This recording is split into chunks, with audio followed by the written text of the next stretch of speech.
paz do Senhor, bom estarmos aqui reunidos para falar de um assunto tão importante, sobre apologética. Eu sou muito grato ao Senhor por conhecer esses homens de Deus que me incentivaram a permanecer na apologética, a iniciar na apologética, e eu sou muito grato ao Senhor por essa oportunidade de estar aqui hoje, compartilhando um pouquinho com vocês sobre teologia e sobre apologética. Eu escolhi um tema que na verdade foi um pedido do pastor Paulo Cristiano, e que está aqui, acabou de chegar, meu amigo pastor Elias, e também do pastor João Flávio Martinez, sobre o meu livro que eu escrevi o ano passado. Eu não sei quem recorda, quem esteve aqui também o ano passado, eu lancei o meu livro aqui. O primeiro lugar que eu trouxe o livro foi aqui no congresso, no 13º então, congresso do ano passado. E de lá para cá se venderam todos os exemplares do meu livro. Eu trouxe só alguns que sobraram lá, as últimas caixinhas que nós temos, né? Para quem quiser também aqui conhecer e adquirir o livro Escravos das Heresias, que daqui a pouco eu vou falar um pouco mais para vocês. Eu quero agradecer a Deus pela oportunidade, pela honra, pelo privilégio de hoje participar desse congresso. Irmãos, eu fui convidado e decidi palestrar para vocês sobre a teologia do medo. Antes de mais nada, o meu nome é Tarles, é com R mesmo, não está errado ali, né? Se você não me conhece, sugiro que você vá no YouTube e se inscreva num canal chamado Teologar. O nosso canal tem alcançado muitas pessoas, mais de 50 mil inscritos no nosso canal, e tem atingido o mundo todo, né? Eu estou com a minha equipe aqui também, que trabalha lá no Teologar, e que recebem ligações e mensagens da França, da Alemanha, de Portugal, da Espanha, do Japão, dos Estados Unidos, porque a internet chega até lá, né? Então, sou apresentador do Teologar, sou pastor da igreja já há 16 anos, hoje eu sou pastor de uma igreja na Praia Grande. A nossa igreja se chama Comunidade Apostólica Livre, é uma igreja que tem 500 membros hoje. Estamos lá há 8 anos na Praia Grande, nessa jornada, nessa empreitada, como dizem na gíria crentez, né?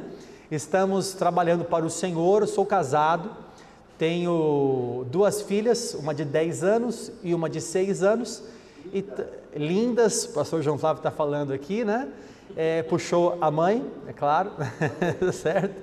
Que não está aqui hoje porque está com as meninas lá em casa. Amanhã nós temos uma comemoração, amanhã eu faço 16 anos de casado, né? Então, ela ficou preparando algumas coisas lá em casa, por isso não está aqui, tá bom? Então, meu nome é Tarles e eu vou palestrar hoje sobre a teologia do medo. Eu vou explicar para você o que é isso. Bom, eu creio que vai aparecer ali para você. Antes de mais nada, eu quero falar o que significa medo e depois o que significa a teologia do medo. Primeiro, medo, isso está no dicionário, é uma sensação que proporciona um estado de alerta demonstrado pelo receio de fazer alguma coisa, geralmente por se sentir ameaçado, tanto fisicamente como psicologicamente. Todo mundo aqui tem o medo, e o medo é inclusive benéfico, porque ele nos alerta de algumas coisas para que nós não excedamos em algumas coisas e não passemos do limite. O medo faz com que a gente se proteja. O medo, por muitas vezes, ele é bom, mas o medo também é manipulador. Ele paralisa as pessoas, ele traz estagnação para as pessoas. E o que significa então teologia do medo? O que é a teologia do medo? É a distorção de textos bíblicos e doutrinas cristãs para manipulação de pessoas através do medo. Então, os pregadores hoje em dia, e essa teologia, através do sentimento, através do medo, conseguem manipular as pessoas com as suas heresias. E foi por isso que eu escrevi o meu livro Escravos das Heresias. O título para mim coube como uma luva por aquilo que eu queria falar no livro, né? Ou seja, eu queria falar sobre heresias, principalmente neopentecostais. Eu fui um pastor neopentecostal por 8 anos da minha vida. Aqui eu acho que eu posso falar, eu fui pastor da igreja Renascer em Cristo por 8 anos, e eu preguei muitas heresias, sem que eu tivesse conhecimento que eu estava falando errado. e sem que eu tivesse conhecimento que eu estava distorcendo a palavra de Deus. Então, na mais pura inocência, fui replicando aquilo que eu aprendi com os meus líderes, até que chegou num ponto onde o conhecimento foi libertador para mim, e eu percebi que eu estava escravo daquelas heresias e escravizando algumas pessoas com as doutrinas que eu mesmo pregava. Então me arrependi, voltei ao Evangelho do Senhor, puro, simples e genuíno, e escrevi um livro como uma remissão, dizendo aqui, olha, aqui estão as heresias que eu mesmo preguei e que eu me envergonho de ter pregado. Hoje me corrigi e quero abrir os olhos de pessoas que também estão escravizadas, acorrentadas por essa teologia do medo. A palavra escravo no dicionário quer dizer o seguinte, que ou aquele que privado da liberdade está submetido à vontade de um senhor, a quem pertence como propriedade. Você já percebeu que em muitas igrejas neopentecostais, o termo utilizado é assim, ó, esse aqui é meu discípulo, aquela ali é minha discípula. E esse termo, com o pronome possessivo, mostra exatamente o que essa teologia quer fazer. Ela se apropria de discípulos que não pertencem a nós. Eu não morri numa cruz por ninguém, nem você morreu numa cruz por ninguém. Quem comprou as ovelhas foi o próprio Deus. Ele é o dono das ovelhas. E muitas vezes os pregadores se acham no direito de uma paternidade possessiva, a ponto de manipular as pessoas, escravizando as pessoas. Acho que você já ouviu também em algum lugar as pessoas dizerem assim, olha, eu tenho os meus 12 que me servem, esses daqui são responsáveis para me servir, carregam minha Bíblia, mobiliam a minha casa, tem que pagar minhas viagens, e acontece isso infelizmente no mundo cristão. Infelizmente isso é uma verdade no mundo cristão. A primeira heresia que eu quero mostrar para você é uma heresia chamada cobertura espiritual. Toda heresia que eu vou falar aqui, você vai ver que tem um ponto de partida. Dizem que a mãe da heresia é a Bíblia, porque na verdade ela parte da Bíblia, mas ela faz uma distorção da Bíblia. Ela não vem do nada, ela não aparece do nada, ela aparece da Bíblia, mas uma distorção do texto bíblico. E há um problema sobre esse termo cobertura espiritual. Antes de falar o que é uma heresia, vou dizer o que eu acredito com cobertura espiritual. Eu acredito que existe sim uma cobertura de amor, uma cobertura de carinho, uma cobertura de oração. Por exemplo, se eu disser assim, olha, eu estou com uma enfermidade, eu estou com problemas familiares, você pode orar por mim? Você vai me responder assim, Tarles, eu vou te cobrir de oração. Não é assim que você vai dizer? Esse tipo de cobertura espiritual eu acredito. O problema é a cobertura espiritual mística, onde as pessoas colocam nos seus subalternos, muitas vezes, uma redoma de vidro e dizem assim, debaixo desta cobertura você está protegido, debaixo dessa redoma, como se fosse um grande guarda-chuva, eu sou a cobertura espiritual sobre a tua vida, eu sou a tua cobertura. E aí acontece uma distorção. No ano de 2002, eu fui para São Paulo numa reunião muito grande, de uma igreja neopentecostal, e nessa reunião, eu era novo convertido, na verdade eu sempre fui convertido e sempre frequentei a igreja, mas eu me desviei por um tempo, e quando eu me firmei mesmo foi no ano 2000, 2001. Em 2002, eu ainda novo na fé, assim, novo na prática da fé, fui numa reunião em São Paulo, em que o pregador, numa epidemia de dengue, ele levantou as duas mãos e disse assim na hora do culto, debaixo desta cobertura, ninguém vai pegar dengue. E eu fiquei encantado com o poder desse homem. E eu fui para casa e a primeira coisa que eu falei para minha mãe, eu disse assim, mãe, olha, você precisa conhecer o poder da igreja. Aquele líder, aquele apóstolo, levantou as mãos e disse que debaixo daquela cobertura, ninguém ia pegar dengue. Veja a importância de você estar debaixo de uma cobertura. E aí, fui para a igreja, no outro dia, a reunião foi num sábado, no domingo eu fui para a igreja, e eu percebi que o pastor e a pastora da igreja não estavam ali, e eu perguntei, o que aconteceu? Aconteceu que ele pegou dengue, E acabou todo, eu fiquei em conflito, disse, mas ele disse lá, ele falou que debaixo daquela cobertura ninguém ia pegar dengue, mas o próprio meu pastor aqui pegou dengue. Então eu fiquei em um conflito, eu não desacreditei daquele líder, porque você não pode confrontar as pessoas que estão na liderança. Eu vou falar sobre isso. Então essa heresia trabalha com algumas coisas. Primeiro, promete proteção, ou seja, quem estiver debaixo dessa cobertura está protegido contra qualquer mal que eu estou determinando a partir de agora, como nesse caso que eu presenciei sobre uma epidemia de dengue, certo? Outra coisa é que eles prendem as ovelhas. Ninguém pode sair daquela igreja, caso contrário, coisas ruins podem acontecer com você. Se você sair daqui, o diabo vai puxar o seu tapete e vai acontecer coisas que você nem imagina, talvez um piano vai cair na sua cabeça. E o detalhe é que quando uma pessoa sai da igreja e alguma coisa ruim acontece com essa pessoa se transforma num testemunho na igreja. Então eles dizem assim, você viu fulano que saiu? Fulano, olha o casamento dele como é que está agora, olha a vida financeira como é que está agora, sai também para você ver. Então, veja como é a teologia do medo, e como o medo é manipulador, prendendo as pessoas. Aprenda uma coisa, irmãos, a igreja, ela se sustenta com ovelhas que comem num pasto.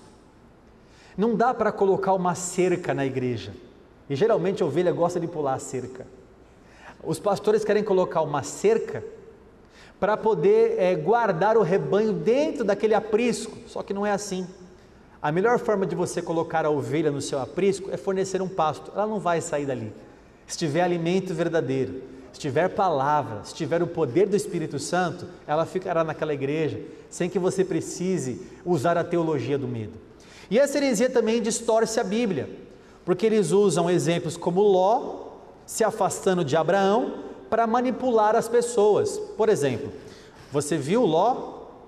Foi só ele se afastar de Abraão, olha o que aconteceu na vida dele.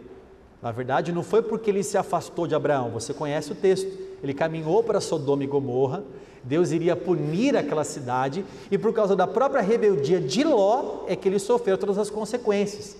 Agora, eles vão dizer o seguinte, olha, nessa igreja, eu sou o Abraão, se você se afastar do Abraão, olha o que pode acontecer com a tua vida, eu sou a tua cobertura espiritual, eu tenho autoridade sobre a tua vida, eu te gerei aqui na fé, você tem uma dívida de amor comigo, vou falar sobre isso daqui a pouco também.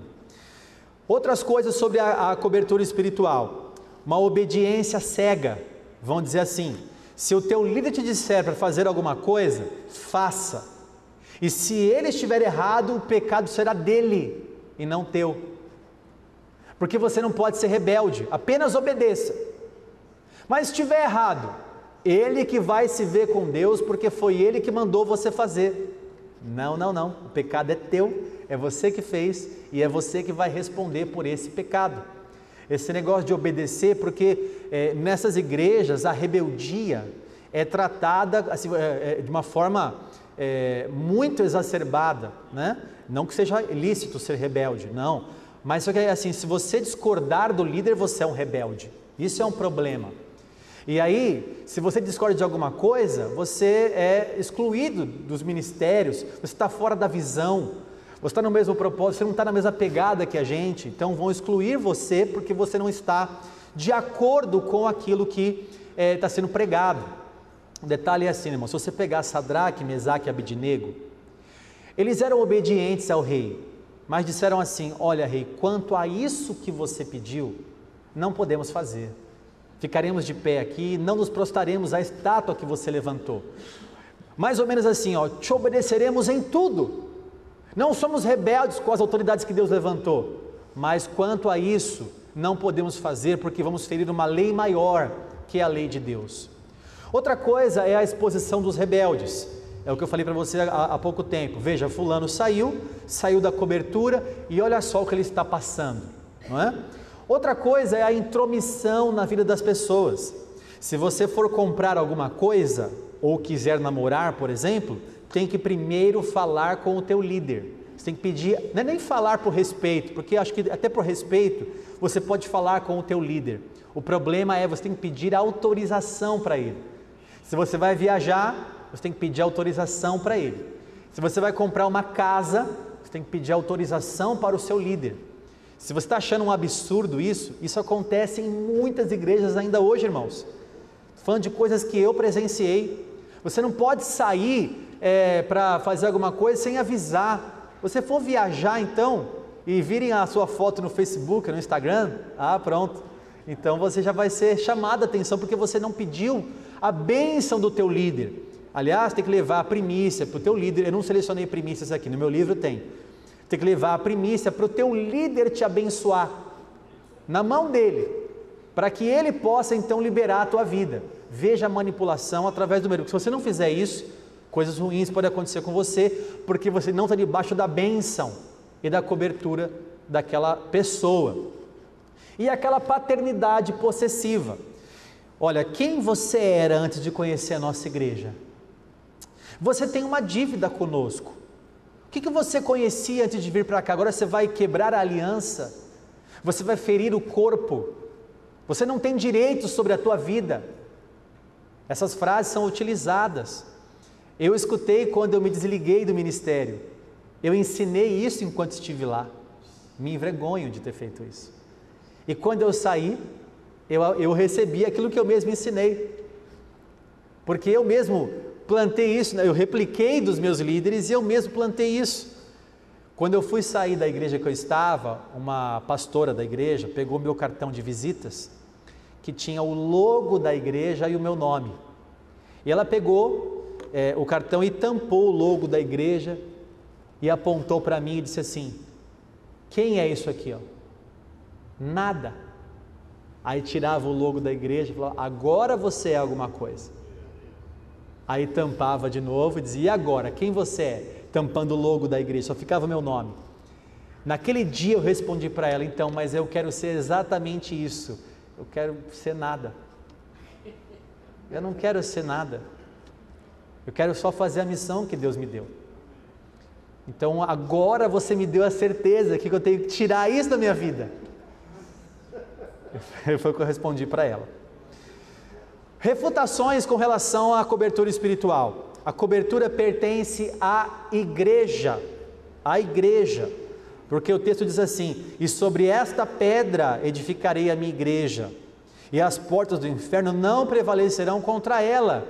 Ou seja, o Senhor promete aqui que o inferno não vai prevalecer contra a igreja do Senhor. É a igreja que traz a cobertura para nós, é o próprio sangue de Jesus vertido na cruz do Calvário que cobre a nossa vida. As ovelhas também, elas são do Senhor.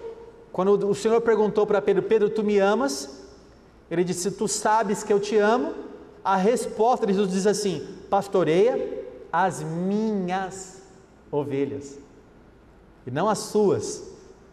Quando João Batista viu Jesus passar, disse: eis o Cordeiro de Deus que tira o pecado do mundo, e orientou que seus discípulos seguissem ele. Eles não são meus discípulos, são discípulos de Jesus. Eu estou formando pessoas para seguir a Cristo e não para seguir a mim. Essa é a maior diferença de uma cobertura espiritual bíblica, verdadeira, para uma cobertura espiritual mística, possessiva, neopentecostal, herética. Cuidado com isso. Vamos para outra heresia. Já ouviu essa frase? Não toque no ungido de Deus.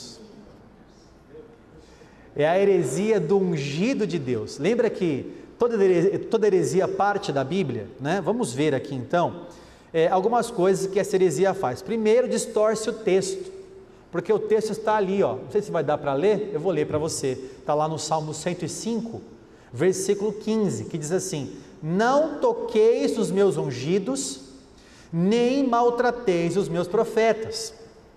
A distorção é o seguinte: na Bíblia tem esse texto para não tocar no ungido, mas não é não tocar no sentido de não contrariar, não refutar e não falar e corrigi-lo quando ele estiver errado. Não toqueis significa não maltrateis, e ainda é válido isso aqui. Não maltrate o ungido de Deus, não toque no sentido de você denegrir ou então maltratar esse ungido de Deus. Isso é válido, só que para dar base à heresia, esse texto é distorcido, não toque no ungido, né? Por quê? Porque eles se defendem de críticas. Se você não pode falar contra o líder, ele está protegido, ele não pode ser criticado, jamais são advertidos, eu coloquei ali, acho que não dá para ver, jamais são advertidos, não são questionados, eles são intocáveis. Você não pode chegar e dizer assim, olha, percebi que a tua pregação fugiu um pouco da Bíblia, você não pode falar isso.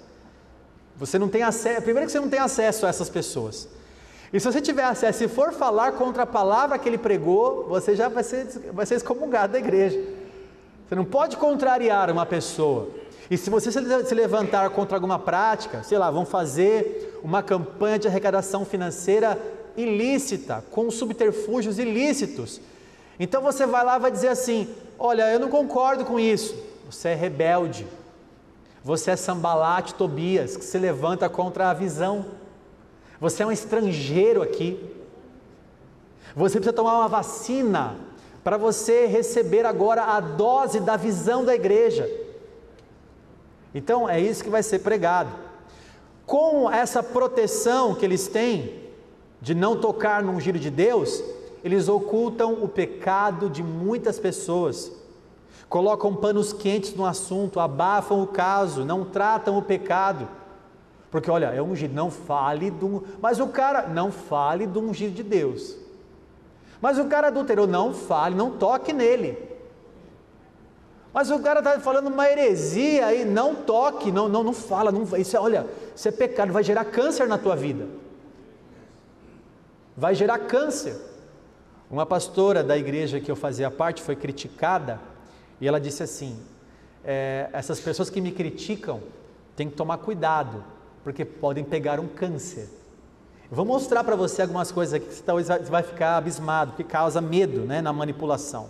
Olha esse rapaz aqui, que vai falar essa frase, eu extraí essa frase do livro Cristianismo em Crise, do Hanny Graff.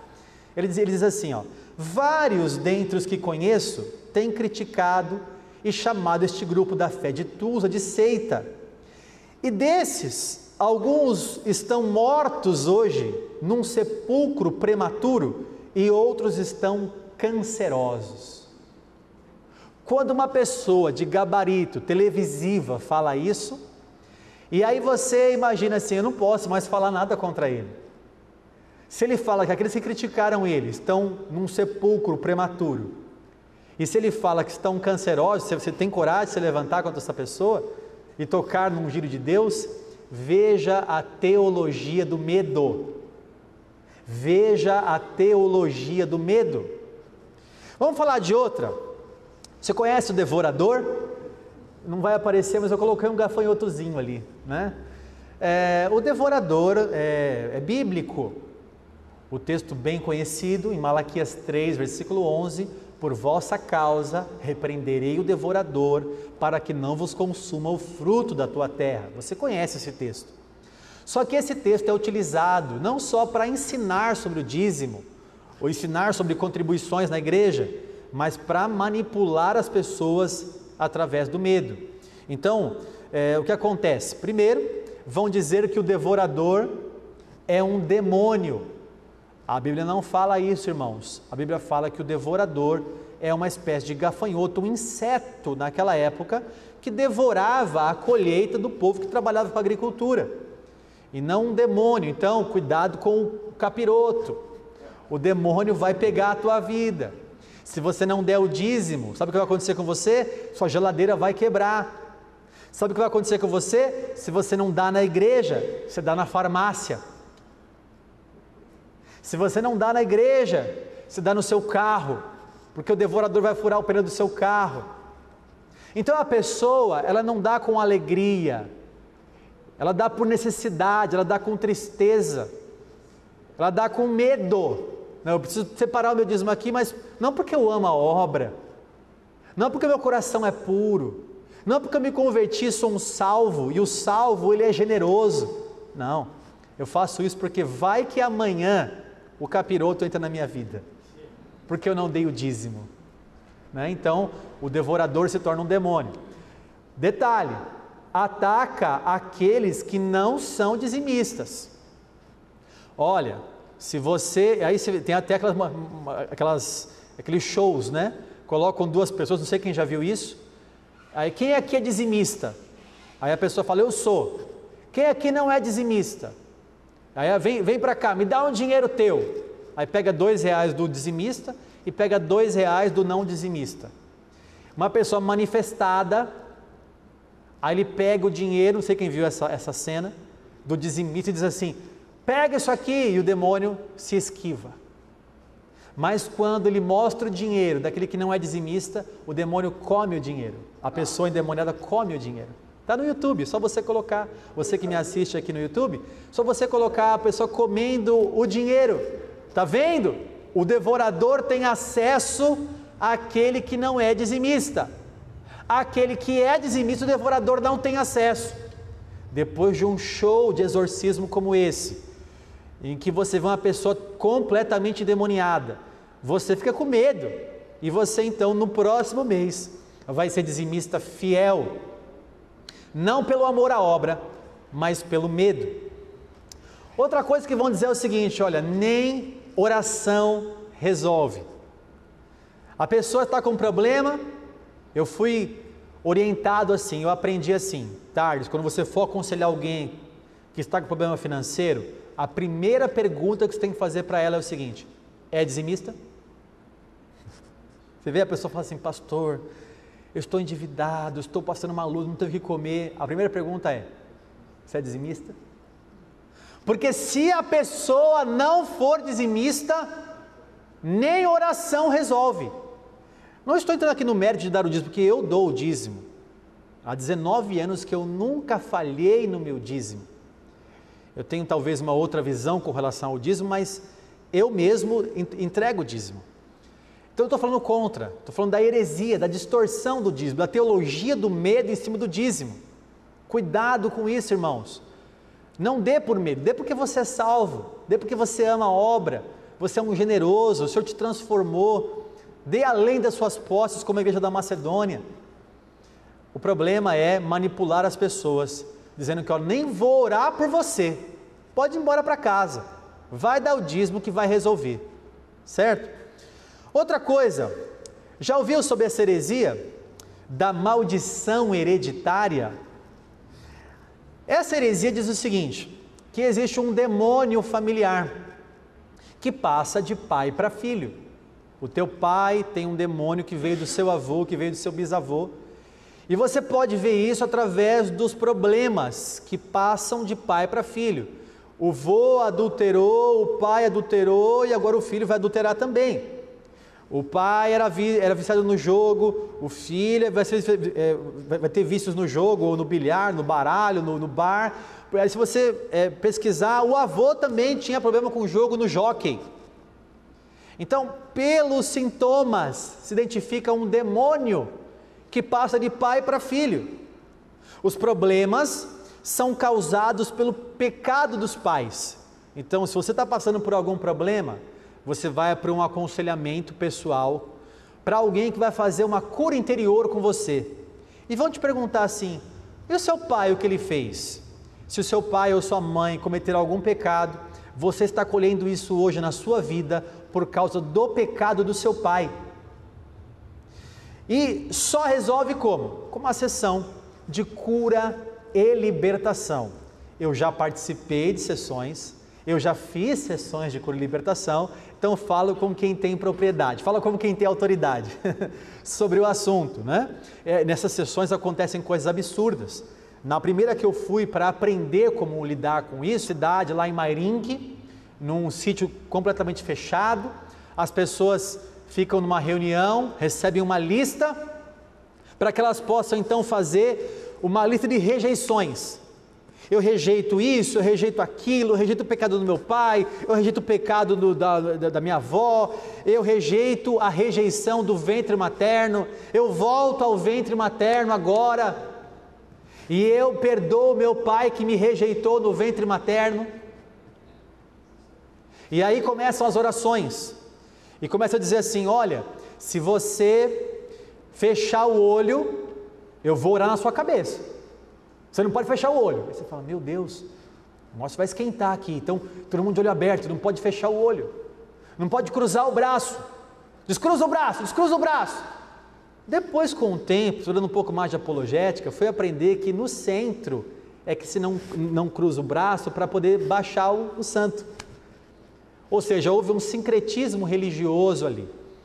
Aí a pessoa que estava fazendo a cura e libertação dizia assim: vamos orar nos pontos chakras. E houve oração nos pontos chakras. Aí ela disse assim: se você não sabe onde são os pontos chakras, então eu vou ensinar. Põe a mão na cabeça, um palmo para cá, outro palmo para cá, outro palmo para cá, outro palmo para cá. E os pastores saindo orando nos pontos chakras, para fechar os pontos chakras. Veja, irmãos, isso acontece. Você está abismado com isso? Acontece, eu participei. Aí ela gritava assim: o demônio entra pelo pé, pelo ventre e pela cabeça, unja as 3 partes agora. E os pastores saíam orando, manifestações demoníacas, durante a reunião, expulsando os demônios, fazendo uma série de rejeições. Esta é a sessão de cura e libertação em algumas igrejas, tá? E principalmente a libertação do vínculo. O termo que eles usam é o seguinte: você tem que quebrar o vínculo. Há um vínculo familiar entre o seu pai, o seu avô, seu bisavô, seus antepassados e você, que você tem que quebrar, fazer uma quebra de maldição.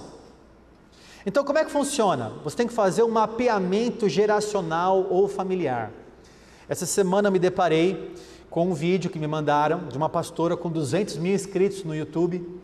Ela é uma juíza, inclusive, uma pessoa muito inteligente, mas ela dizia sobre esse mapeamento geracional ou familiar. Como é que funciona isso? Funciona assim: olha, você vê os sintomas e o mapeamento geracional. Então, por exemplo, ela fazendo algumas pesquisas, ela percebeu o seguinte: o pai cometeu homicídio. O que gerou então na família? Geram mortes prematuras dos primogênitos dos descendentes. Então ela disse assim no vídeo que ela fez: o meu marido perdeu familiares que morreram precocemente e todos eles eram primogênitos. Quando fomos investigar qual era o problema, os antepassados do meu marido tinham escravos. E porque eles tinham escravos, essa maldição veio de pai para filho, e agora todos os descendentes primogênitos morreram mais cedo. Você fica olhando, até parece que tem coerência nisso, até que parece que a conta fecha, que se encaixa. O problema é que não tem nenhuma base bíblica para isso, e é um sincretismo religioso. Essa pastora também dizia o seguinte: olha, se houve aborto na família, e houve aborto nos antepassados, os descendentes vão colher morte no ventre. Então, se você perder um bebê, faça um mapeamento geracional e veja que na sua família há alguém que abortou ou fez alguma coisa assim. E se realmente aconteceu, você vai dizer: não é que é verdade? Olha que descoberta. Eu gravei um vídeo contra essa maldição hereditária aqui, e depois sofri alguns ataques, dizendo assim: essa pastora ajudou muitas pessoas, ela descobriu o problema das pessoas, era uma maldição que veio dos seus antepassados. Irmão, não é isso. Outra coisa, se houve pecado no passado, você vai colher câncer e acidentes recorrentes. Ou seja, se você está com câncer hoje, é porque você, nos seus antepassados, cometeram algum pecado, e é você que está colhendo por causa dos antepassados. Então você tem que agora vir para uma sessão de cura e libertação.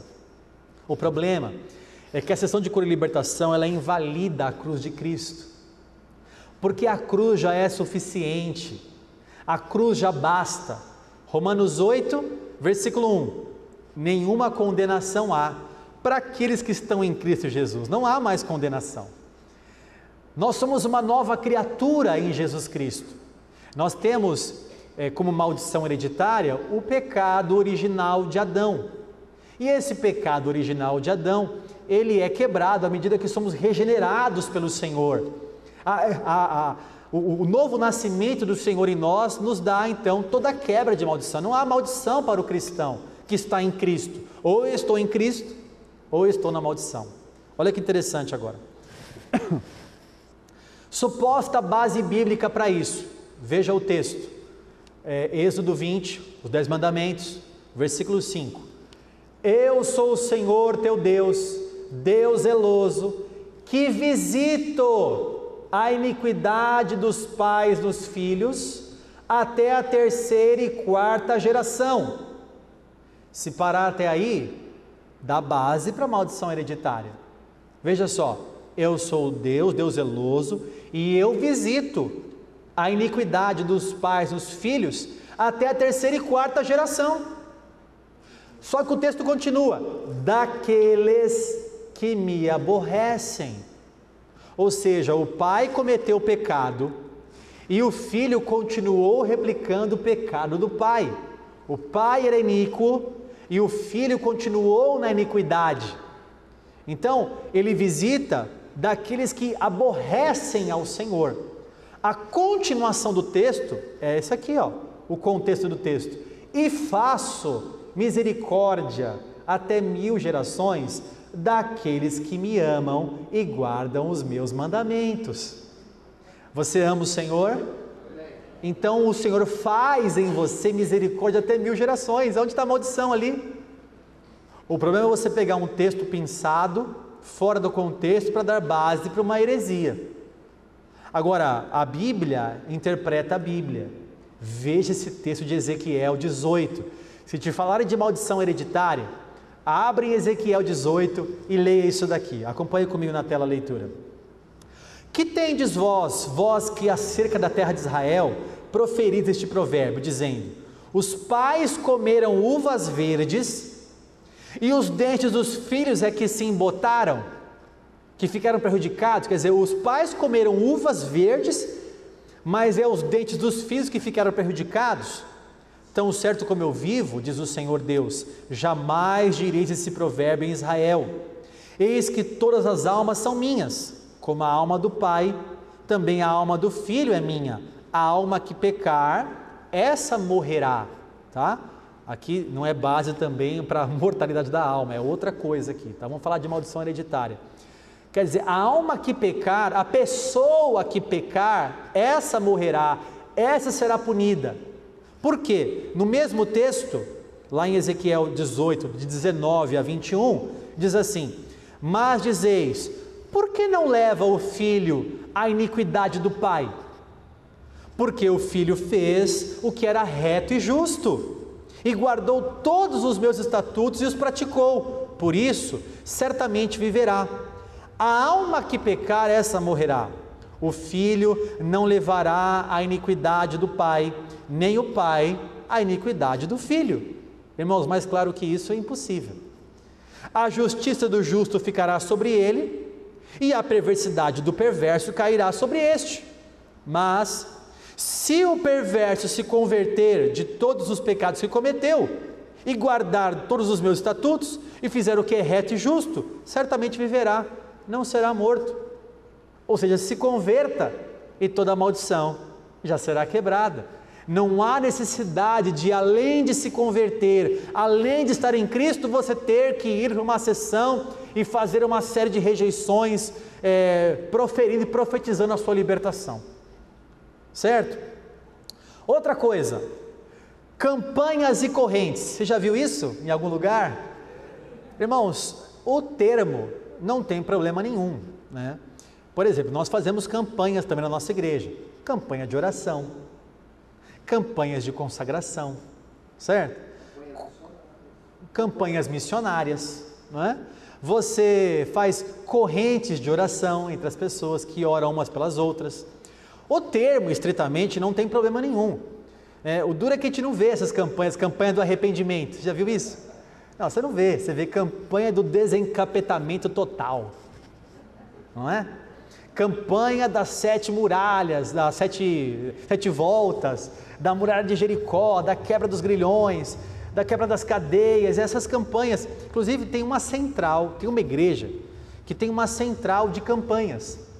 O pastor, quando está sem ideia, ele vai nessa central e ele pega uma campanha lá, uma cartelinha de 12 dias para 12, ele vai lá e compra as cartelinhas e ele distribui. Então, se você tiver sem ideia, você pode fazer uma campanha como essa. Um pastor, eu era presidente do Conselho de Pastores da Praia Grande há uns 5 anos atrás, mais ou menos, fui por muitos anos presidente do conselho, e um pastor me falou assim: Tarles, olha, achei um camarada muito bacana do interior de São Paulo. Esse pastor do interior é meio complicado, tô brincando. Ele é do interior de São Paulo, ele vem, e se a tua igreja estiver com dificuldade financeira, ele tem a solução. Eu falei: é mesmo? Ele faz a campanha do Salmo. Mas como é que é essa campanha do Salmo? Ele já vem preparado com um cesto, e no cesto tem o Salmo enrolado num pergaminho. Salmo 1, Salmo 2, Salmo 3, Salmo 4, até o Salmo 150, vem um cesto grandão. E ele vem na igreja, você faz o marketing lá, faz a campanha, chama as pessoas, ele vai pregar a palavra, ele vai dizer que cada pessoa da igreja tem que pegar um salmo. E o salmo que essa pessoa pegar é exatamente o valor da oferta que ela tem que entregar. Se você pegar o Salmo 2, 3, 10, tudo bem. Você pegar o 121, 143, 144, aí a tua oferta é maior. E ele disse assim: se você fizer a conta, dá 16 mil e pouco. Eu nunca tinha feito essa conta. E ele faz o seguinte: ele arrecada os 16 mil na igreja, metade é dele e metade é da igreja. Então, se você precisar de arrecadação na igreja, chama ele. Olha, irmãos, tem horas que nós temos que orar para Deus nos dar domínio próprio, não é verdade? O pastor Aguinaldo está pedindo o nome desse pastor que ele está precisando. Misericórdia. Então, existem campanhas esdrúxulas, existem campanhas verdadeiras. Por exemplo, agora em outubro, vamos fazer na nossa igreja uma campanha de jejum da devoção. Essa é a campanha de jejum. A igreja se separa por uma semana para orar, ler a palavra, evangelizar e buscar a Deus. Você não acha que é uma campanha verdadeira e bíblica? Então a campanha é ótima. Não é problema do nome campanha, o problema é o que você faz, qual a motivação, qual a intenção do coração. E eu vou mostrar para você agora o áudio, vou deixar preparadinho ainda para a gente soltar o áudio para você ouvir. O Teu Lugar é acompanhado por milhares de pastores. Quando eu falo milhares, é milhares mesmo. Muitos pastores acompanham o nosso canal. E um dos pastores que acompanha o nosso canal me mandou um e-mail muito chocante. Ele disse o seguinte: pastor, me ajuda. A minha esposa perdeu a fé, porque a nossa vida está muito complicada. Estávamos numa campanha de oração e durante a campanha de oração entraram ladrões na nossa casa e nos roubaram quase tudo que nós tínhamos. E ela disse assim: cadê aquele Deus que é só vitória? Cadê aquele Deus que faz milagres? Então ela disse assim: aquilo que pregam no púlpito é mentira. Eu gravei um vídeo sobre isso, está com mais de 70 mil visualizações esse vídeo, em que eu digo assim: olha, eu não posso falar no coletivo assim, hoje chegou o dia da sua vitória, porque para alguns aqui vai ser o dia do tratamento, e para alguns vai ser sim o dia da vitória. Então é difícil falar no coletivo, olha, hoje é o dia da sua bênção. Aí a pessoa toma posse da palavra, e de repente não acontece, ela acha que Deus mentiu, que Deus é mentiroso. Na verdade, Deus nunca falou aquela palavra, foi o profeta que falou do seu próprio coração, num coletivo, e que aquela palavra não vai servir para todo mundo. E aí eu coloquei esse vídeo e tal, só que durante esse vídeo, um pastor foi visitar esse outro pastor.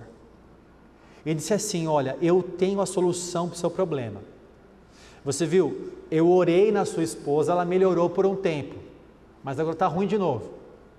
Então eu tenho a solução para você. E ele gravou um áudio para esse pastor mandou para a minha equipe, esse áudio que me mandou. E esse áudio está aqui para você ouvir agora. Vamos colocar, meu irmão, um áudio aí? Vamos ouvir, preste atenção que está bem baixinho. Olha, meu pastor, aquele dia eu tinha comentado com o Raimundo, e ele falou, vamos esperar, pastor, eles vão entrar em contato com o senhor ainda. A situação da irmã é somente uma campanha forte de quebra de maldição, uma campanha forte mesmo, e um voto de sacrifício financeiro. Enquanto vocês não sacrificar financeiramente no altar, essa maldição não vai abandonar a vida dela, porque a macumbeira pagou caro, e a macumbeira paga caro para ver a vida dela destruída. Para se quebrar esse mal, é somente oferecendo sacrifício no altar. Eu estou disposto a fazer essa campanha, eu estou disposto a comprar essa briga. Agora eu quero ver se vocês estão dispostos a sacrificar no altar da minha vida, para que nós possamos vencer isso aí, irmão. Viu? Eu falei com o Raimundo, e ele disse que vocês iam me procurar, podia esperar, e eu fiquei esperando. Agora o senhor falou, é o momento de eu estar falando para o senhor como que funciona isso. De outra forma não vai conseguir. O senhor viu que eu fiz oração aquele dia, ela ficou boa vários dias, né? Depois atacou de novo, porque não se fez uma campanha para quebrar a maldição. Isso foi mesmo oração. Você viu só? Eu vou só pontuar o que ele falou aqui no próximo slide. Primeiro, ele disse que tem uma solução. E a solução é a seguinte: somente uma campanha forte e um voto de sacrifício financeiro no altar. Para a tua esposa melhorar, somente uma campanha forte e um voto de sacrifício financeiro no altar. Detalhe. Aí como é que entra a teologia do medo? Ele começa a falar assim, ó: enquanto não fizer isso, não vai resolver. Outra coisa, esse pastor tem uma vizinha que é macumbeira. E a macumbeira estava fazendo trabalho contra ele. Então o pastor já usou isso também, disse assim, ó: a macumbeira paga caro. Tem que ver quanto que você vai pagar também, porque ela pagou caro. Quanto você vai pagar para pesar na balança e o teu ficar mais caro que o dela? Veja isso. Ele disse assim: eu quero saber se vocês estão dispostos também a sacrificar, né? Tem que ser no altar da minha vida. Não sei se você percebeu no áudio. Ele disse assim, ó: eu estou disposto a fazer essa campanha com você. Quero ver se você está disposto também a fazer essa campanha de sacrificar no altar da minha vida. Esse cara, ele não é profeta, não é pastor, nem aqui, nem na China. Esse cara é um falso profeta, um charlatão da fé, que utiliza a teologia do medo para poder ludibriar algumas pessoas. Rapidamente eu gravei um áudio para esse pastor, que eu percebi que também era bem humilde, e disse: olha pastor, não faça isso. Expliquei para ele que pela graça o Senhor daria tudo de volta para ele, que ele deveria ser fiel como Jó foi, e que Deus restituiria a ele até em dobro se fosse o caso. E aí, para completar, ele disse o seguinte, ó: fizemos oração e não resolveu. Agora, somente um sacrifício financeiro e uma campanha forte. Veja, irmãos, a teologia do medo está dentro das igrejas. Que você seja um apologista para combater essa heresia, para lutar contra isso, para mostrar a verdade do Evangelho. De graça nós recebemos, de graça nós entregamos. Não é pelo sacrifício financeiro que eu vou melhorar a minha vida. Não é o tanto que eu vou sacrificar, que Deus vai olhar o quanto que eu sou bonzinho, porque não há um bom sequer. Nós recebemos tudo pela misericórdia de Deus e pela graça do Senhor. Então, eu escrevi o livro Escravos das Heresias. Quero fazer o volume 2 agora, com o título Teologia do Medo, justamente para falar de outras coisas, retaliação. Você vai sofrer uma retaliação, cuidado. Tem muitas outras heresias, outras que eu não coloquei aqui, que está só no meu livro, te convido a conhecer também. Últimos exemplares, se tiver uns 50 ali é muito. Adquira, na promoção hoje está R$ 29,90, quando lançou era R$ 29,90 e hoje na promoção é R$ 29,90. Não mudou. E eu sou muito grato a Deus por estar aqui hoje, quero agradecer a oportunidade de participar desse congresso tão abençoado. Eu ouvi falar muito bem, vim participar alguns anos aqui como um aprendiz aqui, e hoje tive a honra de estar ao lado de pessoas aqui tão gabaritadas, pastor Ignaldo, pastor João Flávio, pastor Paulo Cristiano, pastor Elias Soares de Moraes. Por que de Moraes, né? E pastor Natanael, muito obrigado pelo convite e por estar aqui, viu? Aqui estão os meus contatos, se é que dá para ver, e-mail, Instagram, Facebook, YouTube, WhatsApp e o site. Olha, para finalizar aqui, sábado eu vou palestrar sobre apologética virtual, também a pedido dos meus amigos, para falar um pouco sobre redes sociais na apologética, tá? Então eu espero você aqui também no sábado, tá bom, irmãos? Deus abençoe a todos, obrigado, tchau, tchau.